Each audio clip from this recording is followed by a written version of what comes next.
Disinilah kembali nalarnya Hai mulai muncul. Ia berpikir, ia berpikir pasti ada yang mengatur. Sama seperti kematian rusa tadi, sesuatu itu pasti bukanlah materi, karena materi pasti tergantung pada materi yang lain.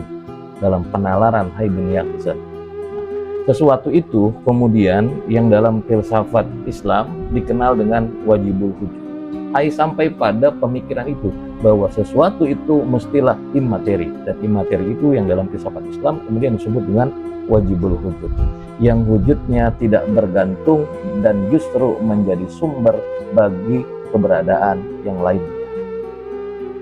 Ketika ia telah meyakini wajibul wujud, ia pun mulai menggunakan rasionya kembali dengan mengajukan pertanyaan, apakah alam semesta yang diciptakan oleh wajibul wujud ini tercipta, atau alam semesta yang diciptakan oleh wajibul wujud ini berstatuskan qadim atau hadis. Dalam pengertian lain, tercipta dari ada menjadi ada, atau tercipta dari tiada menjadi ada.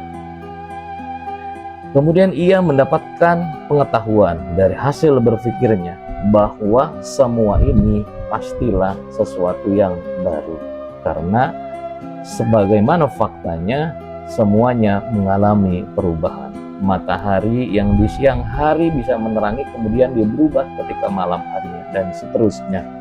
Semua itu mestilah bukan wajibul wujud, dan semua yang ada di alam semesta ini pasti diciptakan oleh wajibul wujud. Sampai titik ini kemudian Hai mulai kembali lagi berpikir, kalau begitu yang wajibul wujud itu pasti hebat, pasti baik, pasti penuh kasih sayang kepada setiap yang diciptakannya. Terbukti ia menciptakan segala sesuatunya. Kemudian ia mulai merasa ingin untuk bisa berhubungan dengan sesuatu yang wajibul wujud itu. Cuma karena sesuatu itu adalah imateri, sedangkan dirinya, tubuhnya adalah materi, maka dalam kesadaran Hai, mestilah tubuh ini tidak boleh ikut-ikutan. Ya, mestilah tubuh ini tidak ikut-ikutan untuk bisa mendekatinya. Caranya adalah dengan tidak memanjakan, dengan tidak membiasakan, membebaskan apa yang diinginkan oleh tubuh ini untuk disegerakan. Sederhananya dalam bahasa kekinian adalah mengontrol tentang tubuh kita agar tidak melakukan sesuatu semaunya sendiri. Disinilah kemudian Hai itu mulai banyak berpikir tentang Tuhan, sebagaimana babak di tahap ketiga tadi. Ia mulai menempuh jalur yang itu bersifat intuitif, yaitu mengosongkan segala hal yang biasa dimanjakan pada tubuh. Semakin Hai itu berlatih untuk mengendalikan tubuh, semakin kuat jiwanya. Semakin kuat jiwa tersebut berakibat atau memberikan implikasi bahwa ia di kemudian hari setelah beriadah dengan sangat panjang, ia mendapatkan musyahadah, mendapatkan visi sebagai kebahagiaan dari jiwa, dan tentu saja ia mendapatkan banyak rahasia di dalamnya. Kala Hai tenggelam di dalam musyahadahnya itu, Hai sekali-kali keluar untuk mencari makanan, untuk memenuhi kebutuhan-kebutuhan dasar yang mesti dikonsumsinya. Kala ia keluar itulah ia bertemu dengan sosok manusia lain ternyata di pulau itu, yang ternyata itu bernama Isal. Dalam literatur ada juga yang menyebutnya Abesal.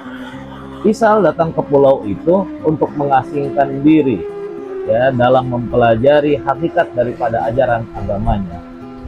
Perjumpaan mereka membuahkan hasil pengajaran yang baru, pengetahuan yang baru bagi keduanya.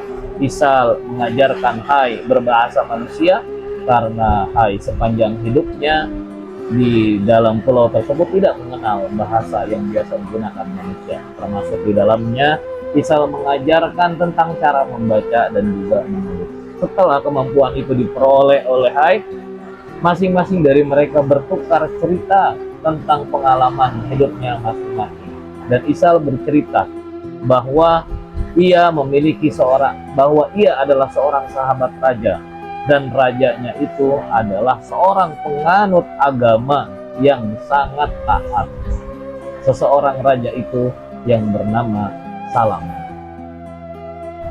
Setelah panjang cerita diceritakan oleh Isal, kemudian Hai memiliki daya tarik, daya tarik untuk bisa berjumpa dengan mereka semuanya, yaitu masyarakat yang berada jauh dari luar pulau tersebut.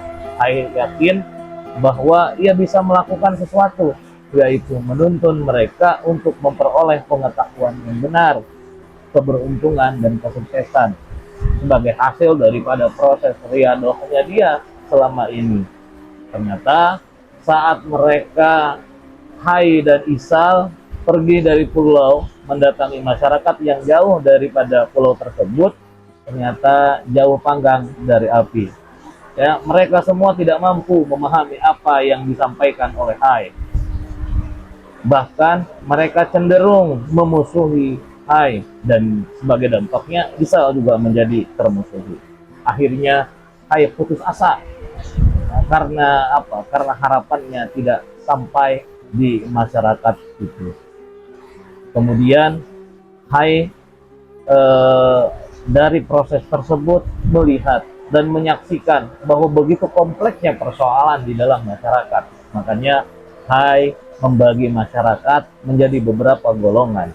Di antaranya golongan-golongan tersebut adalah mereka yang menjadikan nafsu mereka sebagai Tuhan, dalam arti mereka menyembah syahwatnya, yang dalam Al-Quran itu disindir, afara'aita man ittakhadha ilahahu hawa, apakah engkau tidak melihat orang yang menjadikan hawa nafsunya sebagai Tuhannya.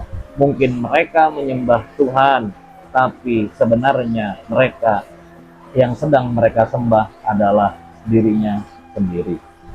Teman-teman, dimanapun Anda berada, nah ketika Hai dan Isal itu sudah mulai melihat bahwa mereka tidak mungkin mendapatkan kebahagiaan di sana, atau harapan yang mereka bawa sejak awal, kemudian mereka memutuskan diri untuk kembali ke pulau. Ya, baik Hai maupun Isal, mereka kembali ke pulau di mana Hai tinggal selama ini. Di sanalah Isal dan Hai menenggelamkan diri hingga memperoleh keyakinan tertinggi seorang hamba Tuhan, yaitu di Pulau Waqwa.